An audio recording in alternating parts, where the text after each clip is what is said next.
light. Значит, существует 12-мерные существа света, That have never had a humanoid form, которые никогда не воплощались в гуманоидной форме, but they were involved in the engineering of the human DNA. но они были причастны к созданию человеческой ДНК. And the form of delivery is telepathic transmission. И моя форма общения с ними называется телепатической передачей, Which is like a light version of conscious channeling. которая является облегченной версией сознательного ченнелинга. There are two versions of the creation story. Существует две версии творения. One is that you emerged from the Godhead as level 7 souls.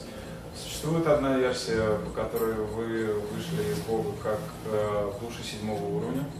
And then began exploring the lower dimensions below level 7. И начали отправились в сознательное путешествие по исследованию уровня ниже 7-го. And are gradually working your way back up to level 7. И постепенно работаете над тем, чтобы вернуться обратно к уровню 7. You could say that's the short and sanitized version. Можно сказать, что это стерильная, короткая версия того, что произошло. The 5-star hotel version. И гостиница на 5 звезд, можно так сказать. No dirt on the floor, everything's spotless. Все безукоризненно и чисто. But there's a longer and a little bit messier version of creation. Но есть и более длинная версия сотворения, которая не так ясна и чиста.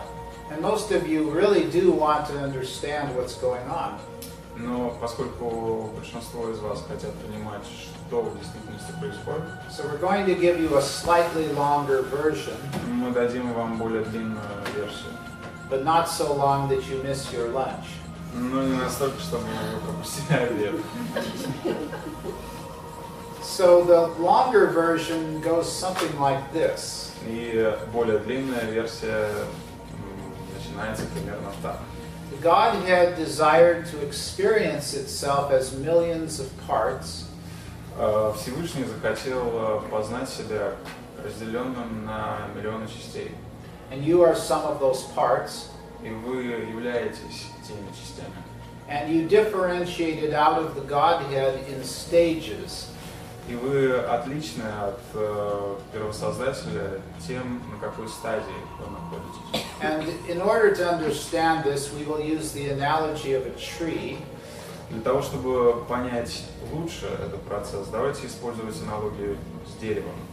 God is the tree, Бог — это дерево. and the highest levels of God represent the roots.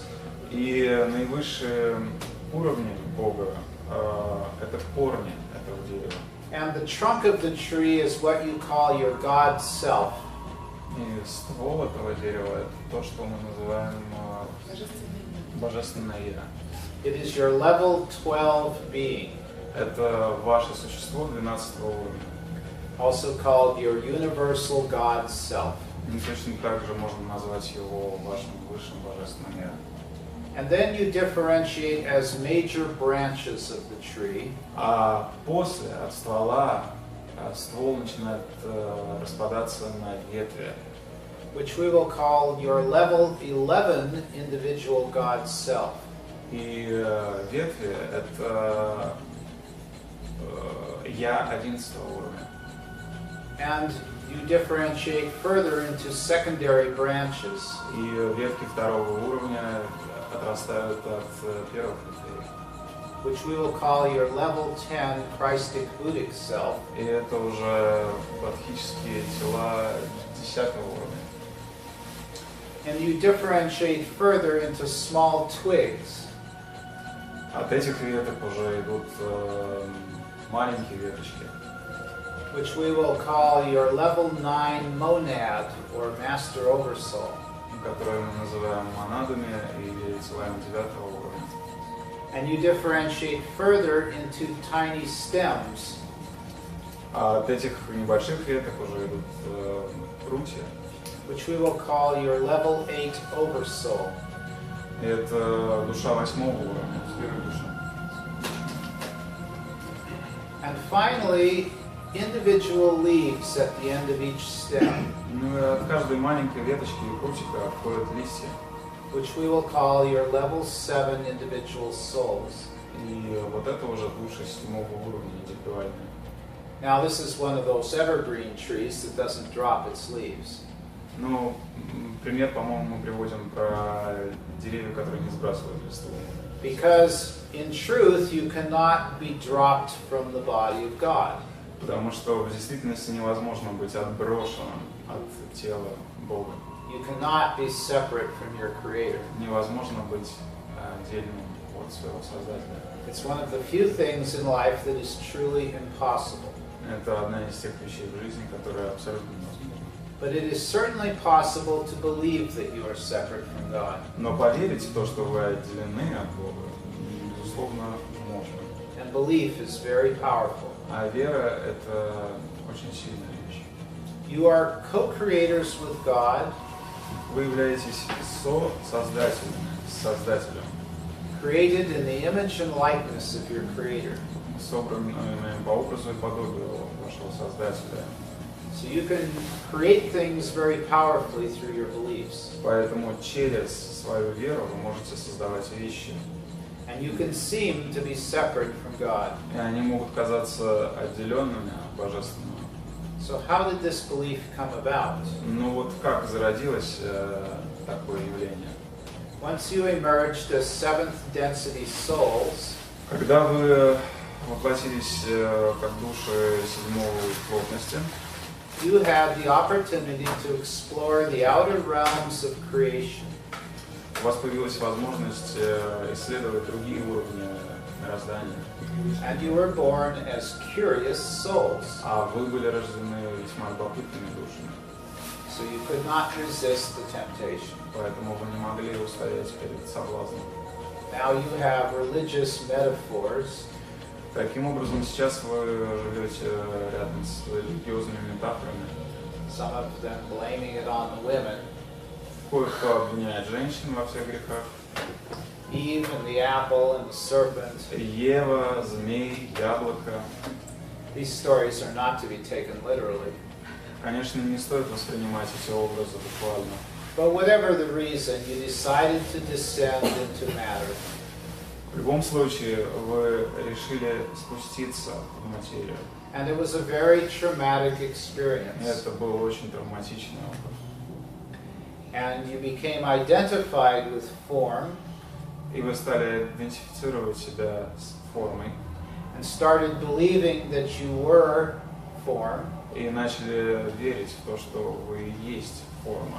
And the experience was very painful Но это был очень болезненный опыт. because you took your free, expanded self Потому что ваше распростертое свободное «я» оказалось and contracted it down into a highly dense form.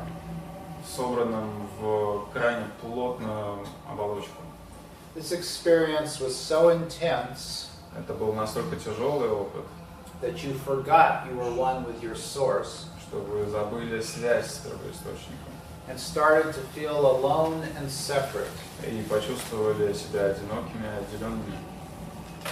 And because it was painful, Поскольку это был болезненный процесс, you started to believe that you had somehow done something wrong, вы начали думать, что вы сделали что-то не так, что что-то пошло не так, and were being punished, и что все происходящее — это наказание, that God was now outside of you and judging you. что Бог больше не соединен с вами и что Он наказывает вас.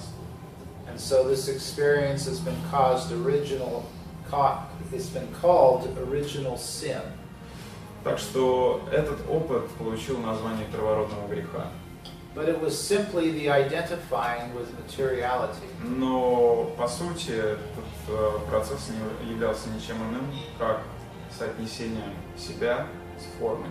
And meanwhile forgetting that there is a part of you still in seventh density. и стиранием памяти о том, что часть вас все еще находится на уровне седьмой плотности. And so this traumatic experience is imprinted into the deepest levels of your being. И этот травматичный опыт запечатлен на глубинных уровнях вашего сознания. And the failure to resolve and heal original cause И невозможность излечить первопричину is the reason your civilizations have risen and fallen. Заключается в том, что в вашей цивилизации все подвержено причинно-следственным связям. Была причиной того, что ваша цивилизация постоянно возрождалась и ушла. And so every time you start to reach a higher state of awareness, Поэтому каждый раз, когда вы начинаете получать дополнительные знания, your unresolved original cause serves as a spiritual glass ceiling. вот эта первопричина оказывается тем стеклянным потолком, выше которого невозможно прыгнуть. Seeming to stop you from moving past a certain point. Она не дает совершить прорыв дальше какой-то точки. In addition, Добавление.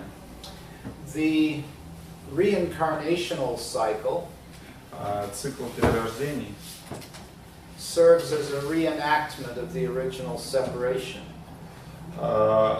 он дает цикл перерождений и служит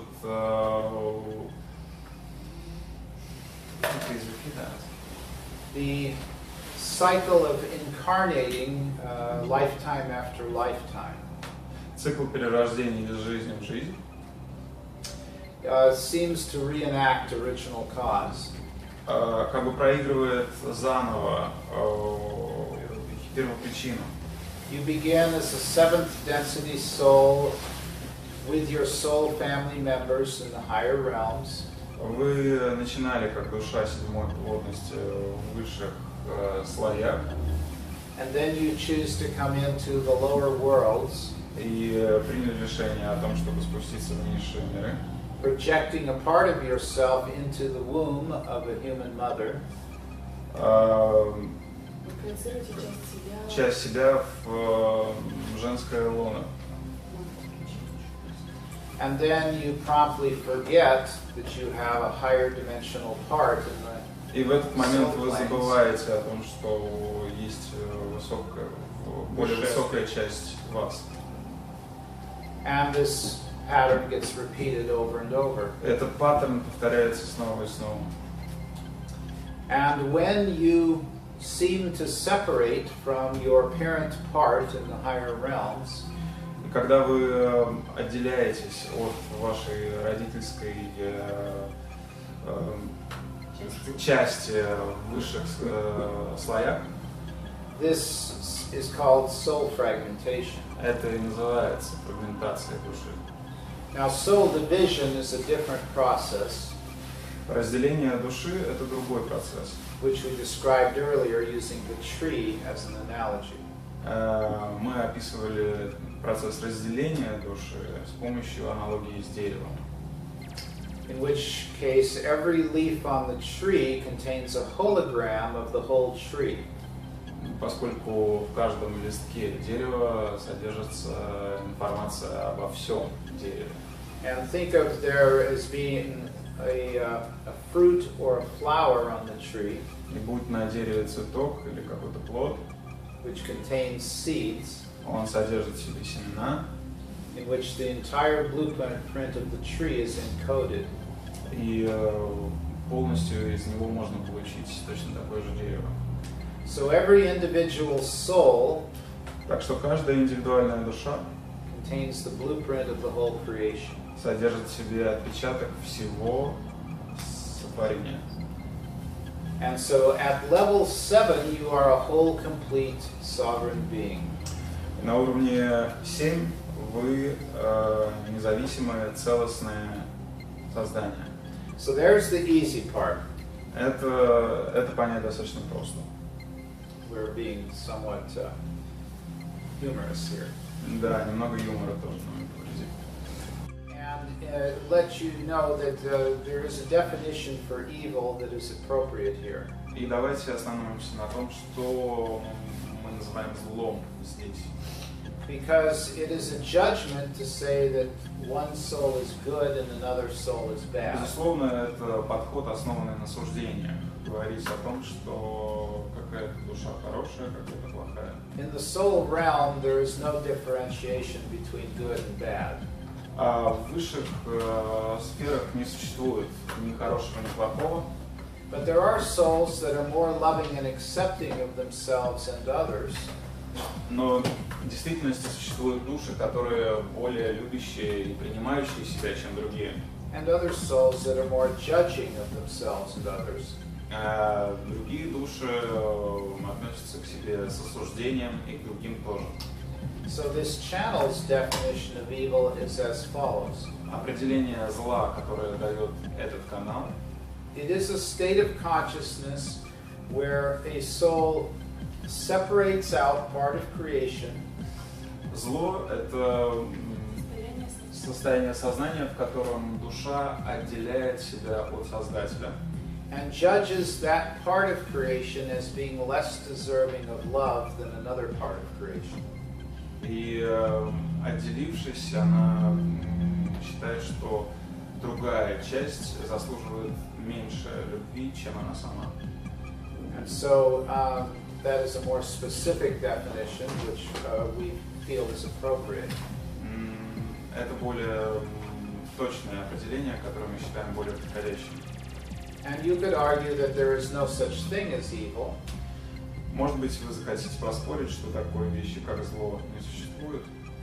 That there is only souls who are under a delusional state. Что существуют только души, которые находятся в плену иллюзий. That they are better or worse than other souls. Что они являются лучшими по отношению к другим душам.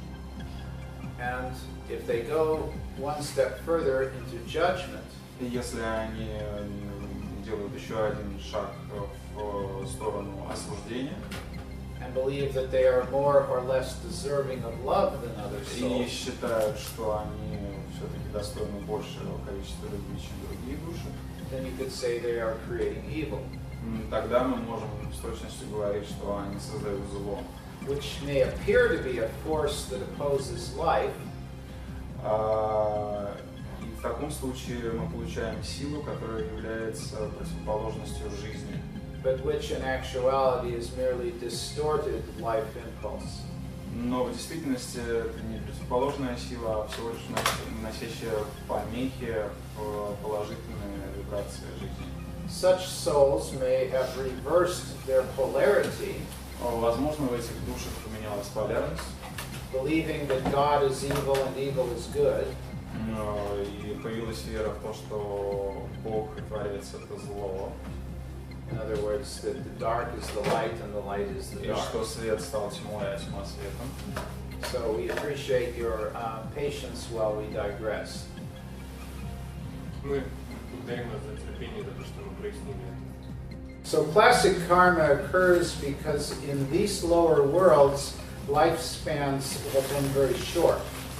Классическая карма подразумевает еще тот момент, что в нижних мирах время жизни у нас достаточно короткое.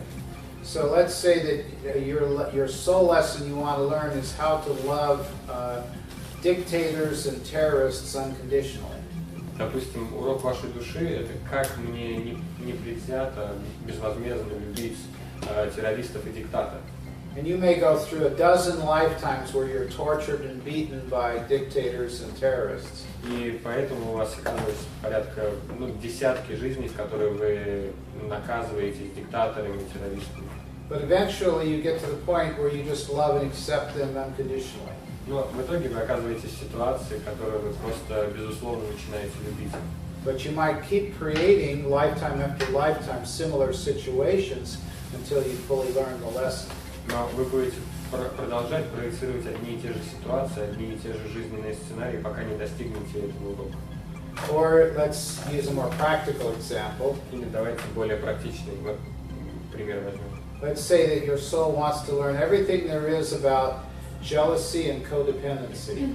Ну, например, ваша душа хочет пройти урок о том, что такое зависть и созависимость. And so lifetime after lifetime you attract a partner who's jealous and codependent.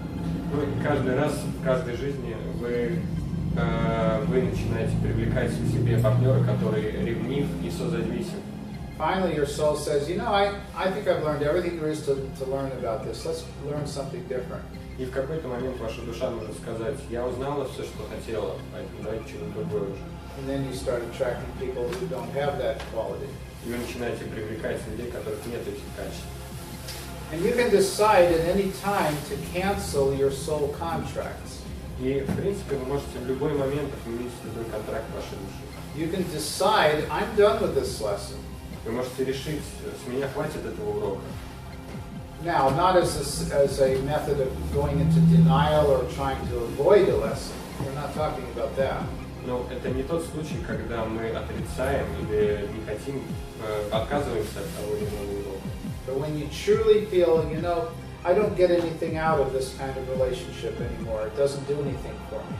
Но тот случай, когда вы просто понимаете, что вы уже ничего не можете получить из такого рода отношений и уроков. I'm going to make a conscious choice to move in a new direction. Я принимаю сознательный выбор двигаться в другом направлении. And at that point, it's okay to cancel a contract you might have with another soul. И в таком случае вы можете сознательно разорвать контракт с той или иной душой. You have free will, and that means you're not obligated to satisfy somebody else's desires. У всех у нас есть свобода воли, поэтому не обязательно мы не обязаны выполнять желания других людей. Now, you do have to forgive in order to cancel a contract. При этом вы все равно должны простить того человека, если вы хотите разорвать контракт. If you're still angry at so-and-so for the way they treated you, если вы до сих пор остаетесь злы по отношению к тому, как этот человек вел себя, and you try to cancel the contract, it's not going to work. И вы пытаетесь при этом разорвать контракт, скорее всего, это не сработает. Because you're not complete with that person, you still feel angry towards them. Поэтому, потому что вы до сих пор не разобрались с этим человеком, вы до сих пор чувствуете гнев. And so you may need to do processes similar to the one we did this morning. И поэтому вы, скорее всего, сможете сделать процесс, например, который мы делали сегодня утром. And I didn't mention this morning the difference between forgiveness and pardon. Сегодня утром мы не рассказали о различии между прощением и извинением. Pardon doesn't really do anything for your spiritual growth. Извинение ничего на самом деле не делает для вашего духовного роста. Because underneath it, I still hate you, but I'm going to let you go. То есть такой контекст этого, то, что я до сих пор тебя ненавижу, но позволяю тебе идти дальше.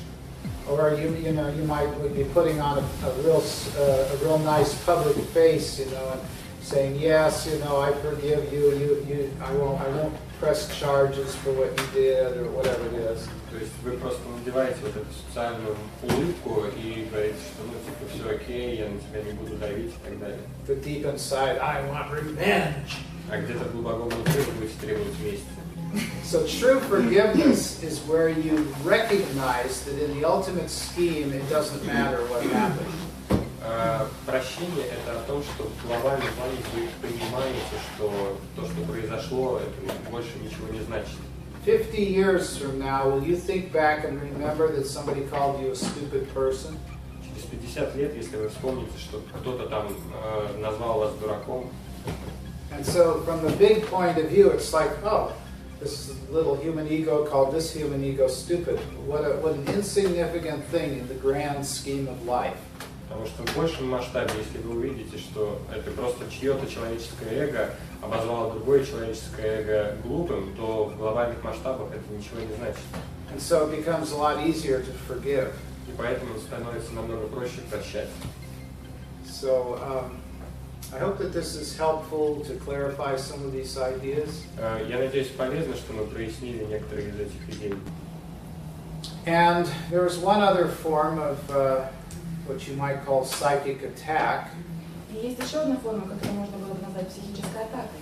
Before we take a look at entity possession, Прежде чем мы посмотрим на такую вещь, как одержание сущностью, And this occurs when you look at an aura and you see what looks like a dark dagger entering into it. И это выглядит как, если вы смотрите на ауру, и там есть Кинжал в нее. как будто кинжал. When you have a thought form or belief system, it tends to be in the same pattern as the layers of the aura. Если мы имеем дело с некой системой убеждения, тогда затемнение следует очертанию ауры. But these dark daggers come in perpendicular to the aura, vertical to the aura. Но такие кинжалы, они входят перпендикулярно ауре.